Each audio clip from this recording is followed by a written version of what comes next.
बहुत बहुत धन्यवाद अध्यक्ष जी, आज आपने इस बहुत महत्वपूर्ण मुद्दे पर चर्चा करने की मौका दिया। अध्यक्ष जी, हम लोग लगातार इसके बारे में सुनते रहे कि दिल्ली बहुत ज़्यादा गंदी है, दिल्ली के अंदर बहुत ज़्यादा हर तरफ कूड़ा फैला रहता है। और खुद सेंट्रल गवर्नमेंट का सर्वे, जब भारतीय जनता पार्टी 15 साल तक एमसीडी में रही तो हर साल सर्वे आता था। पूरे देश के लगभग 45 मेट्रो शहरों का सर्वे होता था कि भाई वहाँ पे सफाई की व्यवस्था कैसी है। बड़ी दुर्भाग्य की बात होती थी कि हर बार कशमकश स्थिति वही रहती थी। अगर 2021-22 का आप डेटा देखें, जब भारतीय जनता पार्टी उस समय शासन में थी, तो 45 शहरों में 43वें स्थान पर दिल्ली का नंबर था।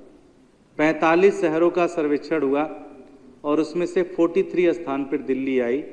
टॉप 10 छोड़िए, टॉप 20 छोड़िए, टॉप 25 छोड़िए, 43वें स्थान पे आई।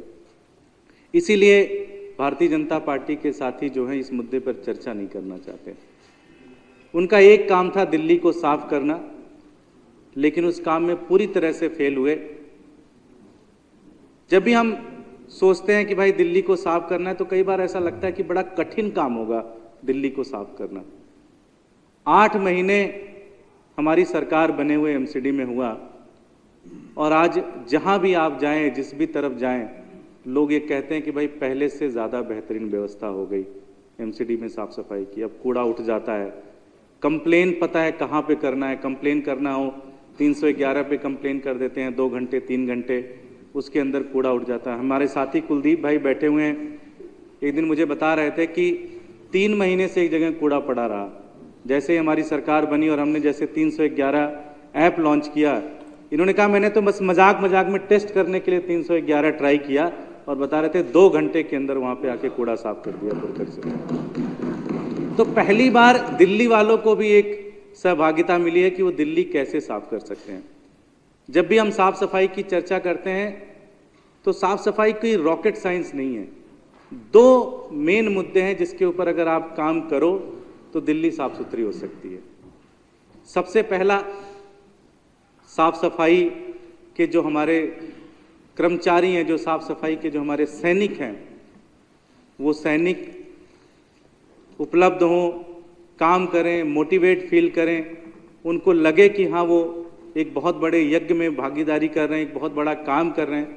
और साथ ही साथ जब वो कर्मचारियों को जो संसाधन चाहिए, जो औजार चाहिए जिसके माध्यम से वो साफ सफाई कर सके, व्हील वैरो चाहिए, कहीं कहीं फावड़ा चाहिए, कहीं कहीं कुछ गाड़ियां चाहिए।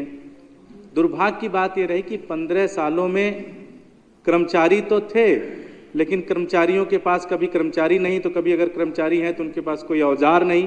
भाई अपने हाथ से तो कूड़ा साफ करेगा नहीं। झाड़ू भी नहीं होते थे। ऐसी भी स्थिति रही 15 सालों में कि वार्डों के अंदर कर्मचारी कहते थे उनके पास तो झाड़ू भी नहीं है, वो झाड़ू लगाएं कैसे। और झाड़ू घर से भी अपने पैसे से खरीद के ले करते थे। दूसरा मुद्दा था कि हमारे सफाई कर्मचारी संतुष्ट कैसे रहें, हमारे सफाई कर्मचारी कैसे ये माने कि ये एक बहुत बड़ा काम है और ये काम करने पे सरकार और समाज उनकी इज्जत कर रही है। आप भी जानते हैं कि साफ सफाई करना बड़ा कठिन काम है, बड़ा कष्ट का काम है। आज ठंडी में नालियों के अंदर सफाई करना, फिर उस नाली के अंदर जो सिल्ट निकलती है, जो कूड़ा इकट्ठा होता है, उसको फिर उठाकर दूसरी जगह लेके जाना, और कोई भी समाज का व्यक्ति उनसे बातचीत भी सही से नहीं करता। एक बड़ी अजीब सी बात आपको बताऊंगा, शायद पूरी दिल्ली में लोगों को नहीं पता होगा कि सफाई कर्मचारियों के लिए वार्ड में अगर वो 7 बजे आते हैं और 12 बजे, 1 बजे तक, 2 बजे तक जब तक उनकी ड्यूटी रहती है, उस वार्ड में उनके बैठने की भी कहीं व्यवस्था नहीं है, उनके पानी पीने की भी कहीं व्यवस्था नहीं है, उनको वॉशरूम जाने की भी कहीं व्यवस्था नहीं है। और कोई अच्छे लोग निकल गए तो उन्होंने अपने घर से पानी दे दिया तो दे दिया, नहीं तो खासकर जो हमारी महिला सफाई सैनिक हैं उनके लिए तो और भी बड़ी स्थिति हो जाती, खराब हो जाती है। ये स्थिति 15 साल में भारतीय जनता पार्टी ने सफाई कर्मचारियों की दिल्ली के अंदर करके दी। अब आप ये सोचे कि इस व्यवस्था से दिल्ली साफ हो जाएगी, दिल्ली साफ नहीं हो सकती। इस तरह की अमानवीय कंडीशन में अगर आप उनको रखोगे और फिर आप उनसे सोचोगे कि वो दिल्ली साफ करेंगे, दिल्ली साफ सुथरा करके नंबर 1 पोजीशन पे लेके आ जाएंगे, वो नहीं हो सकता। अध्यक्ष महोदय, ये सफाई कर्मचारी, मैंने तो एक बताया अमानवीय व्यवस्था। दूसरी जो सबसे बड़ी दिक्कत होती थी, इनको तनख्वाह नहीं मिलती थी। आपने भी कई बार ये मुद्दा उठाया है। कभी जंतर मंतर पर प्रोटेस्ट करते थे, कभी सिविक सेंटर पर प्रोटेस्ट करते थे, कभी कमिश्नर के घर पे प्रोटेस्ट करते थे, कभी मेयर के घर पे प्रोटेस्ट करते थे। 8-8 महीने तक उनको सैलरी नहीं मिलती थी। मैं इस सदन से दिल्ली के मुख्यमंत्री श्री अरविंद केजरीवाल जी को धन्यवाद देना चाहता हूं कि नवंबर 2010 में, आज से लगभग 13 साल पहले, एमसीडी के सभी कर्मचारियों को पहली तारीख को तनख्वाह मिली थी, 13 साल पहले। और इस साल अगस्त महीने के अंदर, हमारी सरकार बनने के मात्र 6 महीने के अंदर, ग्रुप ए से लेकर ग्रुप डी तक सारे कच्चे पक्के जितने भी कर्मचारी थे, सबको पहली तारीख को हम लोगों ने तनख्वाह दी है। मात्र 6 महीने के अंदर।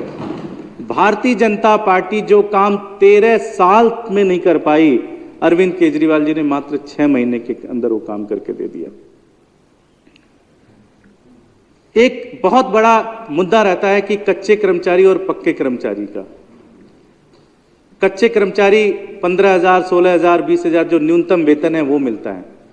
उसमें आप उनसे बहुत ज़्यादा अपेक्षा करें कि वो घर भी चलाएंगे, सफाई भी करेंगे, अपने यहाँ से दूसरे जगह से वहाँ ड्यूटी करने भी आएंगे, उसका भी खर्चा देंगे, बड़ा मुश्किल काम होता है। सफाई कर्मचारियों का एक बहुत बड़ा मुद्दा है कि उन्हें पक्का किया जाए, उनकी जो कंडीशन है उसको ठीक किया जाए।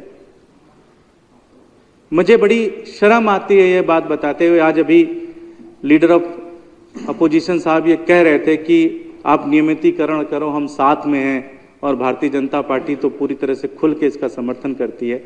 मैं आपको एक डेटा देता हूं।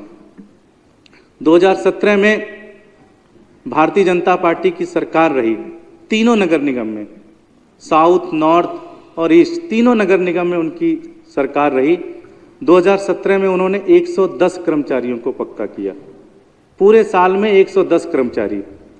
2018 में 190 कर्मचारी, 2019 में 294 कर्मचारी, 2020 में 198 कर्मचारी, 2021 में 408 कर्मचारी। अगर इसको जोड़ लीजिए तो 600 से 700 कर्मचारी पूरे 5 साल में उन्होंने किए। आज हमारी सरकार को आए हुए मात्र 8 महीने हुए। आज में हमने 6,494 कर्मचारियों को पक्का कर दिया। मात्र 6 महीने के अंदर, 8 महीने के अंदर हमने लगभग 6,500 से ज्यादा कर्मचारियों को पक्का कर दिया एमसीडी के अंदर।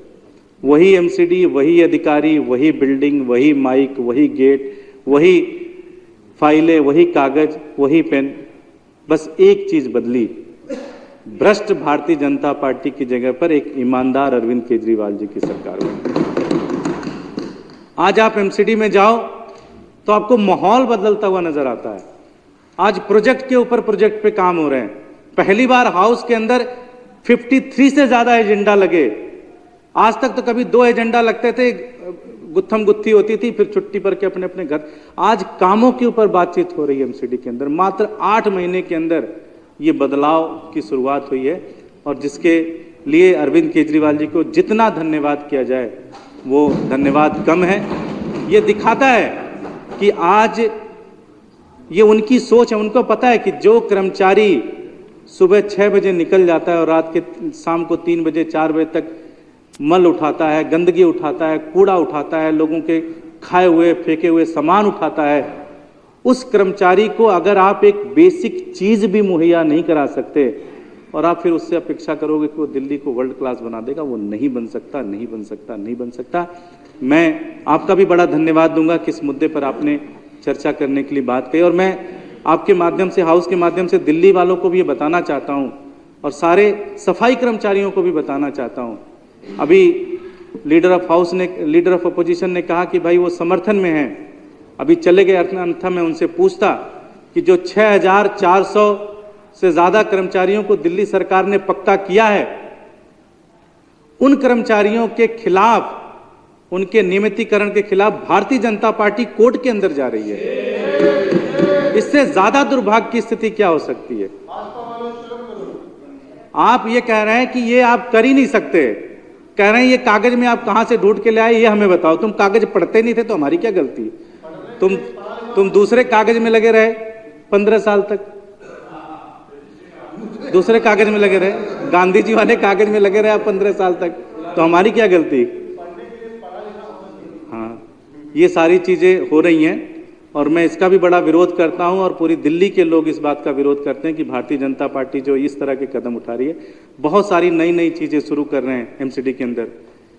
दिल्ली के मार्केट्स को क्लीन करने की परियोजना चल रही है, सुबह शाम कैसे साफ किया जाए उसके ऊपर चर्चा चल रही है, और बहुत सारे प्रोजेक्ट आम आदमी पार्टी की सरकार एमसीडी के अंदर लेके आ रही है। मैं इस हाउस के माध्यम से इस विषय पर आपने चर्चा करने का मौका दिया, उसके लिए भी बहुत बहुत धन्यवाद देता हूं, और इस हाउस के माध्यम से दिल्ली के मुख्यमंत्री अरविंद केजरीवाल जी का भी बहुत बहुत धन्यवाद देता हूं कि दिल्ली के जो सबसे आखिरी पंक्ति में रहने वाला जो तबका है, उनके लिए वो खड़े हैं और उनके नियमितीकरण के ऊपर काम कर रहे हैं। बहुत बहुत आभार, बहुत बहुत धन्यवाद।